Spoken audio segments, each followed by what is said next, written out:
Hello दोस्तों, यदि आप हमारे चैनल से नए जुड़े हैं तो हमारे चैनल एवी लाइव को सब्सक्राइब जरूर करें और अपने दोस्तों में शेयर करें।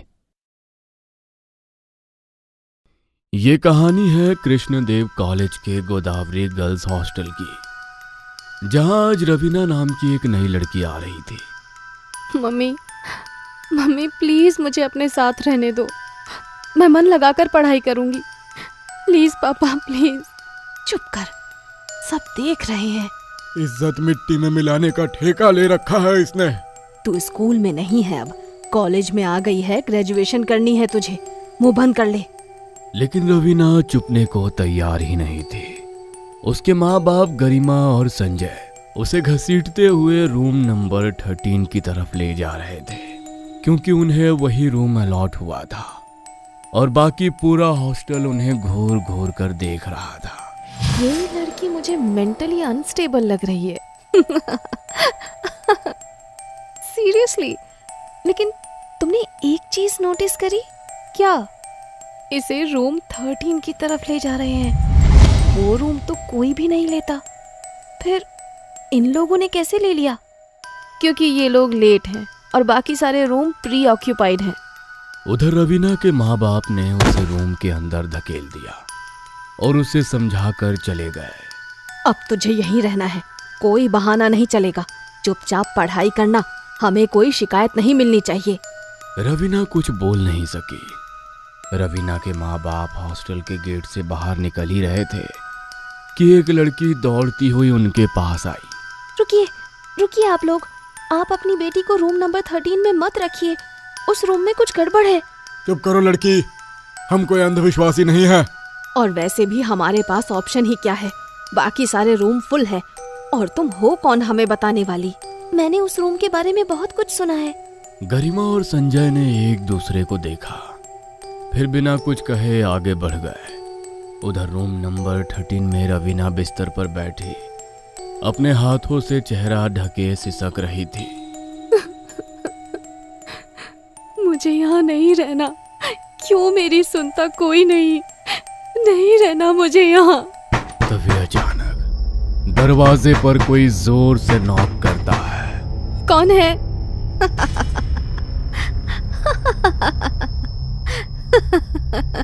अरे खोल ना दरवाजा सिसकती रानी।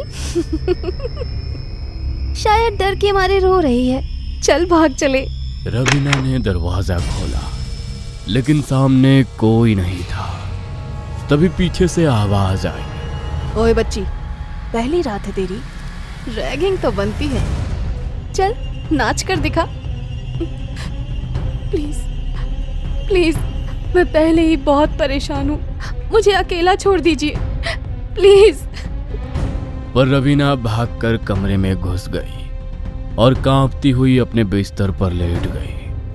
वो दोनों देर रात तक उसका दरवाजा पीटती रही और फिर चली गई।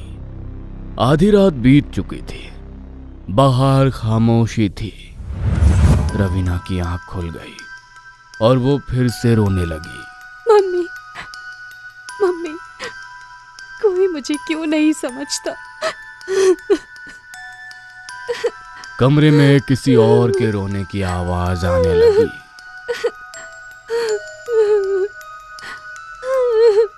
कौन है? फिर से तुम लोग? प्लीज चले जाओ।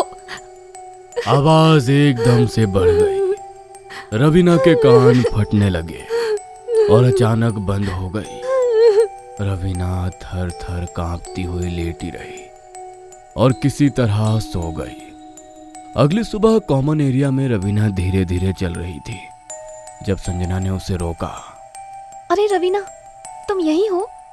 मैं भी तुम्हारी क्लास में हूँ। ओह अच्छा, वो तुम्हारा कमरा रूम नंबर 13 वो ठीक नहीं है। क्या बकवास है। प्लीज मेरी बात मानो यार, मैं ऑलरेडी परेशान हूँ। रवीना ने उस समय तो बात टाल दी, लेकिन उसी रात जब रवीना सो रही थी, ये कमरा मेरा है, चले जाओ यहाँ से। कौन है? कौन है? कमरे में कोई नहीं था। तभी एक परछाई बेड के नीचे से निकली और दीवार पर चलने लगी। वो तेजी से कमरे के एक कोने से दूसरे कोने में घूम रही थी।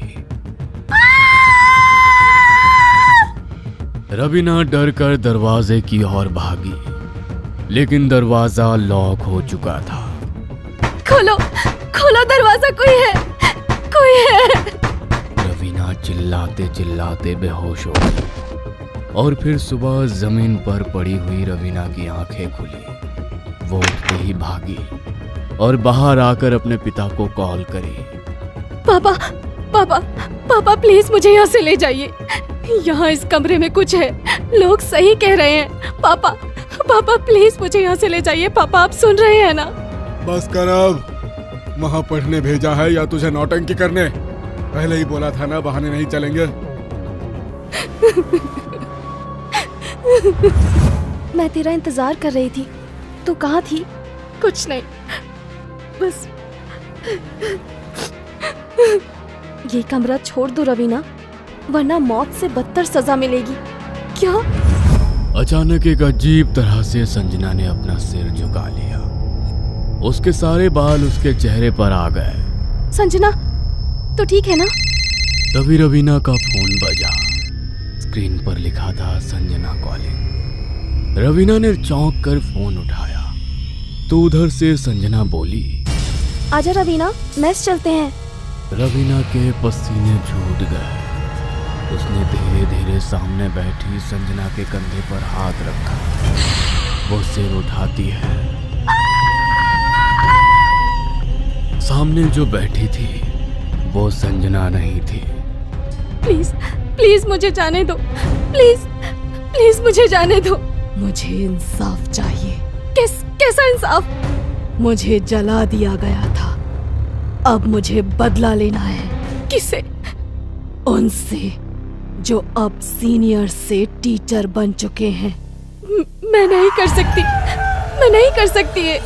तो फिर तैयार हो जा उस सजा के लिए जो मौत से भी ज्यादा खौफनाक होगी।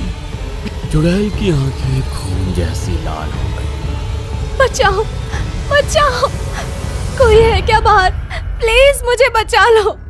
कमरे का दरवाजा अचानक खुद ही धड़ाम से बंद हो गया। कमरे में एक अजीब सी गंध भर गई, जैसे किसी जले हुए शरीर की। मैं ये कैसे कर सकती हूँ? मैं तो बस एक लड़की हूँ, प्लीज मुझे जाने दो। ओए पागल लड़की, दरवाजा खोल। क्या कर रही है अंदर? हॉस्टल को सिर पर उठा रखा है। फिर अचानक दरवाजा खुल गया और कमरे का सारा तूफान जैसे एक झटके में शांत हो गया, जैसे कुछ हुआ ही नहीं हो। इतना चिल्ला क्यों रही थी? हम सबको डरा दिया तूने। फिर से ड्रामा किया तो जान से मार देंगे, समझी? उनके बाहर निकलते ही रवीना भी दौड़ती हुई बाहर निकली और सीधे संजना के पास पहुंची। संजना, वो फिर से आई थी। तू सही कह रही थी, तू घर चली जा। मेरे मम्मी पापा मेरी बात नहीं सुनते, उन्हें लगता है मैं बहाने बना रही हूँ। संजना ने तुरंत रवीना की माँ को कॉल किया और पूरी बात बताई। देखो बेटी, हमें पता है रवीना पढ़ाई से भाग रही है, हमें इस बकवास में कोई दिलचस्पी नहीं है। आपकी बेटी खतरे में है, सुन रही है ना आप?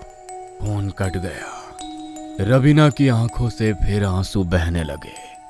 तू मेरे रूम में रह ले कुछ दिन, मैं अपना मोबाइल ले आऊं बस, फिर चलते हैं। रवीना जैसे ही अपने कमरे में मोबाइल लेने पहुंची, उसकी चीख निकल गई। वही जली हुई औरत। क्या हुआ रवीना? जैसे ही संजना कमरे में दाखिल हुई, दरवाजा खुद ब खुद जोर की आवाज के साथ बंद हो गया। पूरे कमरे में अंधेरा फैल गया। हमें छोड़ दो, हमें जाने दो। हम आज के बाद इस रूम में नहीं आएंगे, हमें जाने दो। लेकिन चुड़ैल एक झटके में संजना के पास पहुंची, उसे गर्दन से पकड़ा और एक झटके में उसकी गर्दन तोड़ दी। तुझे उन सीनियर से बदला लेना था, तूने मेरी दोस्त को क्यों मारा? मैं तो सबको मारूंगी, पूरे कॉलेज को। किसी ने मेरी मदद नहीं की थी। उसका ये पागलपन देखकर रवीना एक कोने में बैठ गई और अपने मोबाइल पर इस बारे में सर्च करने लगी। Godavari girls hostel, room number 13। उसकी आंखें फैल गई। शकुंतला एक मानसिक रूप से अस्थिर छात्रा जिसने एक सीनियर लड़के से प्रेम किया। जब उसे रिजेक्ट किया गया, उसने सीनियर लड़के को कमरे में बुलाकर आग लगा दी, पर खुद जलकर मर गई और लड़का बच गया। तुम्हें किसी ने नहीं जलाया, तुमने खुद ये किया था। ये सब तुम्हारी गलती थी। नहीं, वो मुझे बचा सकता था, लेकिन उसने नहीं बचाया। अब सब मरेंगे। रवीना को कुछ समझ नहीं आ रहा था। उसने देखा खिड़की थोड़ी खुली हुई है और खिड़की से छलांग लगा दी। जमीन पर गिरते ही उसकी हड्डियां चटक गई। आंखों के सामने अंधेरा छा गया। जब होश आया, उसे लगा जैसे उसे स्ट्रेचर पर ऑपरेशन थिएटर में ले जाया जा रहा हो। सामने उसे ऑपरेशन थिएटर दिखा, जिसका नंबर भी 13 था। रवीना की आंखें फिर बंद हो गई, लेकिन जब दोबारा खुली, वो फिर से उसी हॉस्टल के रूम नंबर 13 में थी। नहीं नहीं नहीं, ये कैसे हो सकता है? संजना की लाश वहीं पड़ी थी। अब उसमें से तेज बदबू आ रही थी। रवीना ने मोबाइल उठाया और देखा 1 हफ्ता बीत चुका था। मैं 1 हफ्ते से यहाँ पड़ी हूँ। नहीं नहीं, निकालो मुझे, निकालो। कोई है क्या? कोई तो खोलो ये दरवाजा। आखिरकार एक दिन बाद दरवाजा खुला। बाहर खड़े थे काजल, पूनम और हॉस्टल गार्ड। अरे ये क्या हाल बना रखा है? पगला गई है क्या पूरी? तूने संजना को मार डाला। उसने काजल को नीचे गिराया और लातों से मारने लगी। पूनम चीखने लगी। तुम सब इसके जिम्मेदार हो, सब। उसने दरवाजा जोर से बंद कर लिया और तभी वही डरावनी चुड़ैल फिर से सामने आई। अब मेरी बारी है। उसने पहले पूनम को गला दबाकर मारा, फिर गार्ड को दीवार से टकराकर उसकी गर्दन तोड़ दी। काजल की आंखों में उंगलियां घुसा दी और जब तीनों मरे, चुड़ैल ने रवीना की ओर देखा। तू अब मेरी है, लेकिन तू जिंदा रहेगी, क्योंकि अब तुझे ही मेरी कहानी आगे बढ़ानी है। कहते हैं आज भी रूम नंबर 13 में रवीना हंसते हुए अपने बाल नोच रही है। हेलो दोस्तों, यदि आप हमारे चैनल से नए जुड़े हैं तो हमारे चैनल एवी लाइव को सब्सक्राइब जरूर करें और अपने दोस्तों में शेयर करें